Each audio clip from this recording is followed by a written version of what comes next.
During the Second World War, in France, there was a significant resistance movement that sought to rid the country from Nazi occupation. They were helped by the British Special Operations Executive, undercover agents who had parachuted into enemy territory to help coordinate resistance actions.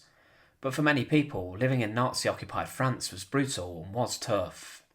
Deportations of the population took place, and the country would not be liberated until summer 1944, following the Normandy landings and D-Day. The Germans would conduct anti-partisan operations, and this would result in large-scale arrests, where people were tortured inside of Gestapo prisons, and many were executed or were sent to go and work as slave labourers inside of the concentration camps. But there was a French paramilitary group which was created by the Vichy regime, along with the Germans, to help fight against the French resistance during the Second World War. They were a fascist group who were involved in execution, torture, and horrific war crimes.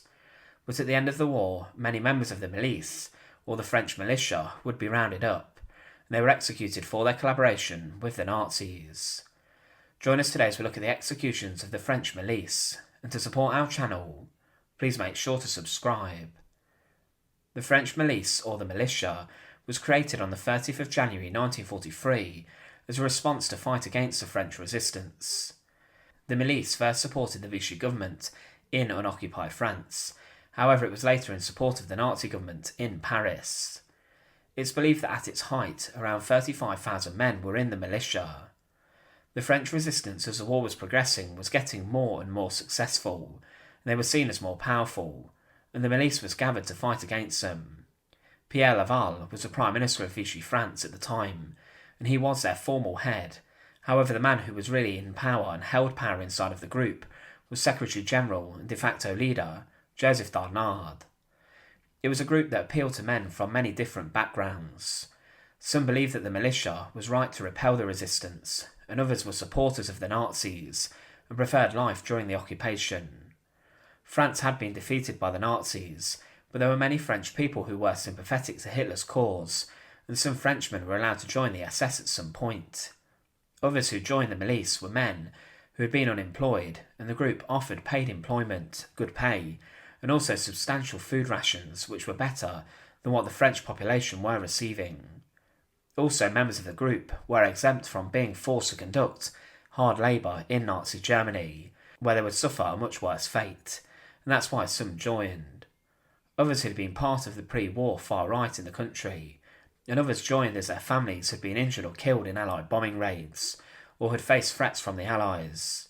Criminals were recruited, as they were told they would have their sentences reduced if they joined, and most of the members gave a few hours a week to take part in Milice activities, but there was a full-time section of members, known as the Franc Garda, who would live in barracks. But as mentioned, their main job was to find out about the French resistance and also fight them. Members of the Milice would work with locals and friends to find out what was happening, but they had a superior advantage over the Nazis and German soldiers, as they had excellent local knowledge, and this could make them a fierce opponent of the French resistance. They were given a relatively free rein to do what they wanted, and they would often round up suspects, and they were allowed to torture people. These ordeals were brutal, as the militiamen would beat and brutalise men and women accused of being in the resistance, and they would also arrest the family members of those accused. After obtaining confessions, they would also carry out executions by firing squads, or hand prisoners over to the Germans, so they could be dealt with by them. But the French resistance deemed the Milice as more dangerous than the SS and the Gestapo, as their knowledge of the local areas, and the fact they had more informants, made them very deadly. But the torture and execution that the Milice got involved in quickly led to a war between them and the French resistance. The resistance would target members of the group for assassination, at public places such as in cafes or in the open, and on the 24th of April 1943 they shot a milician in Marseille. Over the next few months, dozens have been killed and wounded in attacks, but the most prominent person killed by the resistance was Philippe Henriot, often referred to as the French Goebbels. He was killed inside of his apartment in the Ministry of Information in the early hours of the 28th of June 1944 by resistance members dressed as members of the Milice.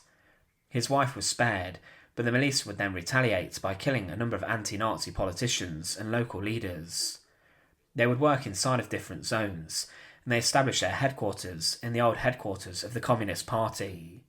But they would be involved in further anti-partisan operations, including a battle of Glider, as they tried to suppress the resistance near the Swiss border, but they could not do so, and the Germans had to then be brought in to help them. The Milice also executed 34 prisoners inside of a Paris prison after a revolt broke out, but as the Second World War was coming to an end, a number of the militiamen realised what they were involved in could come back to haunt them as the Allies took control. Marshal Philippe Pétain began to try and distance himself from the Milice and their torture, and also their antics. But after the Allies liberated France, a number of collaborators began to try and flee and hide out.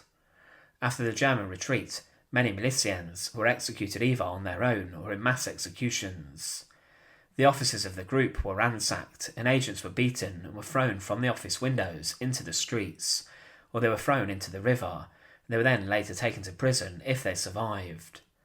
The French forces of the interior, on the 24th of August 1944, would execute 76 members of the group, and some members later formed a new SS detachment known as the Waffen Grenadier Brigade of the SS Charlemagne. This later became known as the Charlemagne Division of the SS, and it had over 7,000 men at its disposal, with 2,500 of them coming from members of the Milice. But there were a number of other executions that took place, featuring members of the Milice.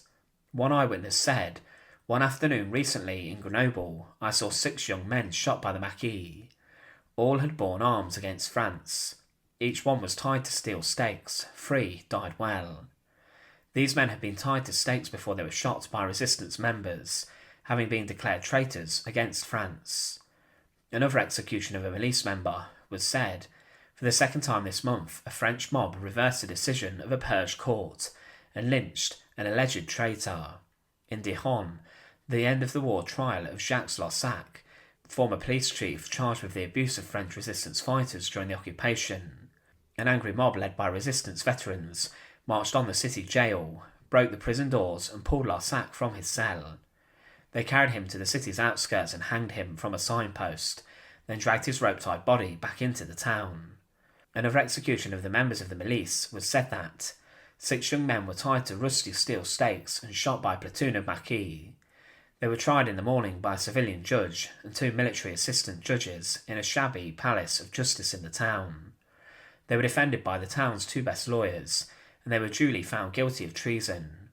At the appointed hour, they were walked out to the spot where a few weeks before 23 Maquis were shot by the French Militia on Nazi orders.